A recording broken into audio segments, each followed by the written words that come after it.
Welcome guys to another video, and today we're going to be discussing PvP, or more accurately discussing supporting items for PvP and how to make your experience in PvP better and just overall be a much better and much more efficient at PvP.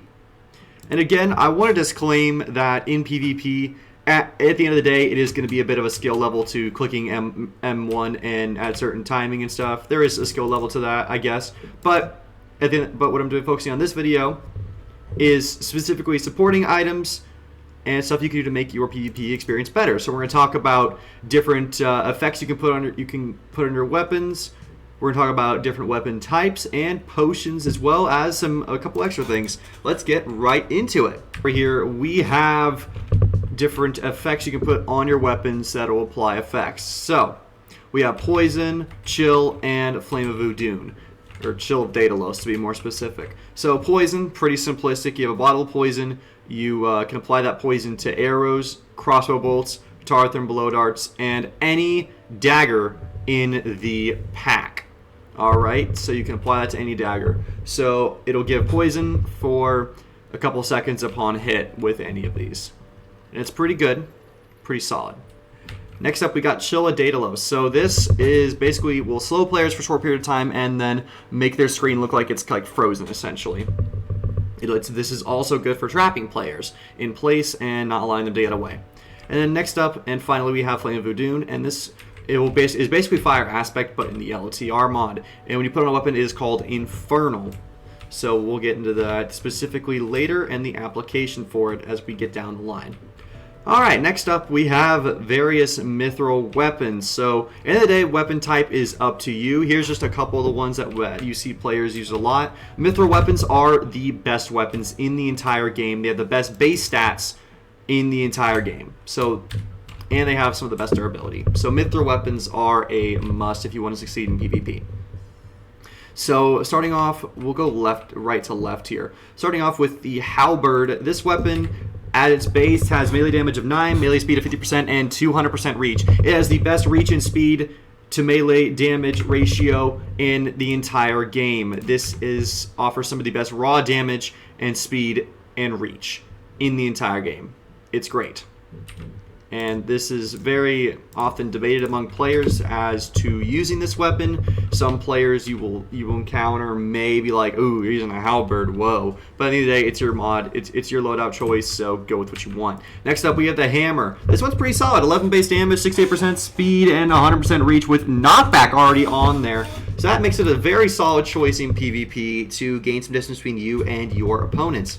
Next up, we have the Mithril Spear. This one is pretty popular, I do have to say. A lot of people like to use it. Base damage of 8, melee speed 83%, and melee reach of 150%. It is one of the better Mithril weapons in the game. I would recommend this for PvP use. It can be really great for some range damage and has it's a bit more, a little more speed minus reach. So compared to the halberd.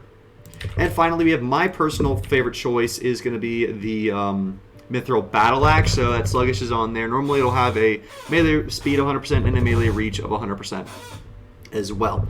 So, and finally we have the Mithril Battle Axe. Its base stats are going to be 11 damage, 75% speed, and melee reach at 100%. So very solid weapon all around. It's literally the slightly better version of a sword in my opinion, because the Mithril Sword, if we look that up real quick, has a base damage of 9, so less damage, but 100% melee speed and reach. But with the Battle Axe, you're getting 3 more damage points at base, or correction, there are 2 more damage points at base. You're just losing out on 25% speed. It's really not that bad. I would recommend the Battle Axe if you just want a base weapon that doesn't really have anything too crazy done with it.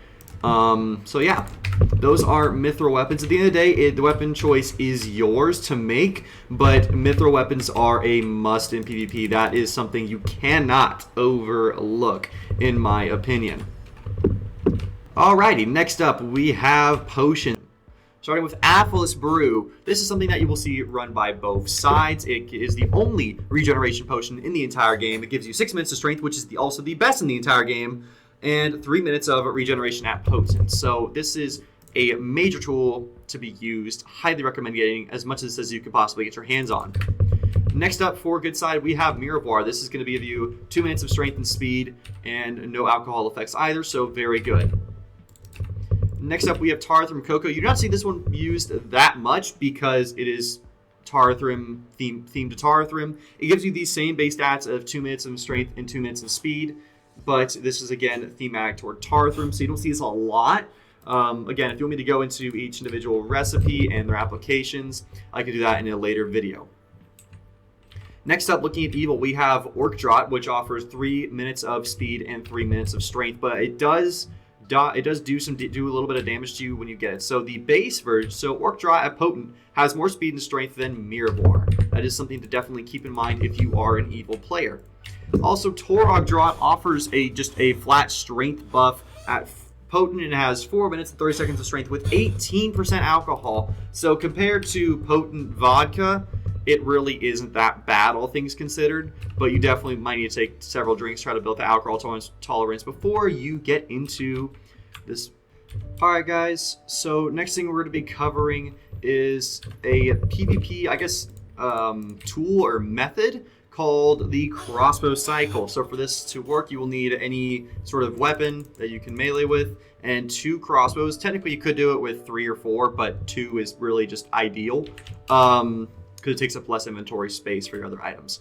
So this is how it works. So what you're going to do is you're going to run up basically to a mob, hit them with your ting, and spam 2 crossbow bolts at them. So we can do this again, and you don't want to miss because crossbows take a long time to reload. So with this, you are able to pump out some serious damage very quickly. For this, I would recommend using only 2 crossbows, as it does take up a bit of inventory space the more crossbows you have. So let's show you how to do this real quick. You're going to start back. Let's say you're running up to an enemy player, so you're running up, whatever. You hit him once, 2 crossbow bolts, 2. Easily 2 points of damage. And that was just 2 crossbow bolts that got this orc down to 1 heart. I didn't even hit him with the sword. So let's go ahead and demonstrate here. Alright guys, so I'm going to show you how much damage we can output with using this method. So let's go ahead and take a look at the orc's health. 20 out of 20 health, starting health. So first of all, what you're going to do, you're going to run up with the iron sword. You're going to smack him on the face. 2 crossbow bolts. And then, yeah. So with 2 crossbows with, I might add, base, no added scrolls, your orc was already at literally half a heart. So that is something that is extremely useful in PvP, and I will in fact show you an example of this used in live PvP from our previous Angmar Fortress event. Malone, I'm sorry, this was just a fantastic example of what I'm trying to show here, so yeah.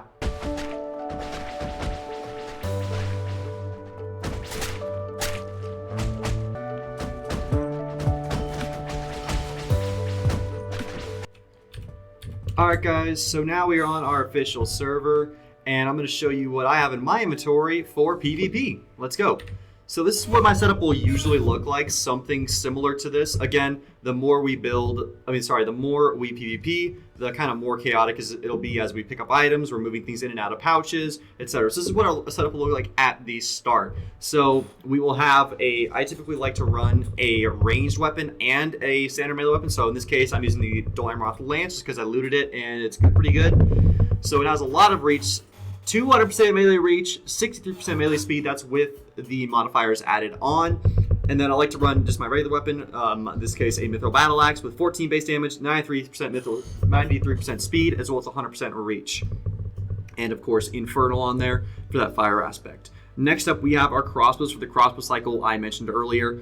We have we got one with chilling, and unfortunately I wasn't able to put an effect on this yet, but I probably should put a flame on the next item we're going to add here is the bow, which has +2 knockback, ×2 durability, fierce, and chilling on it. So this is a fantastic bow. It is one of the fastest bows in the entire game on the base.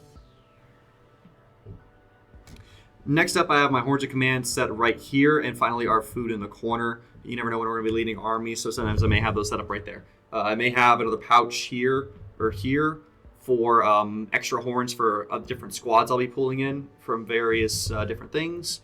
So that's something I can go more in depth with later with army videos if I decide to cover that. Next, we have a couple draughts I have here. I have a separate pouch for arrows and a separate pouch for potions. So we have Effortless Brew and Orc Draught. Those are usually the two I'll run. I just pulled one in real quick from Creative just so I could show you guys where I would have them. I don't have any in my pouch right now for potions, but this is where I would run them. I'll be deleting these after the video, of course. And next up, we have Poison Crossbow Bolts and Poison Arrows, respectively, because poison is just fantastic, super easy to get, and it's just a good thing to have. So a quick little lesson on my thought process when it comes to effects and why they are so good. So say, for example, you had a crossbow on these two crossbows right here. You had one of them with chilling, the other one with flame, and you're using poison crossbow bolts. If you hit both shots of the crossbows, you are putting on not one, not two, but 3 different effects onto a player in a very short span of time. You're hitting them with poison, you're hitting them with chill, which will slow them down, and you are lighting them on fire. So you can output even more damage with these items right here. Fantastic use in PvP right there, because you're just pumping out damage. So this is something you can definitely do here in PvP. Even if you're not a good PvPer, if you are a good archer, even if you're trying to become a good archer, this can be just a huge thing to use for you. All right, guys, so that's going to do it for this guide today. Thank you all so much for watching. And if you want to see me go more in depth on potions, weapon choices, or effects, let me know, and I can absolutely do that in our next video. Anyways, for now, guys, thank you very much for watching, and goodbye!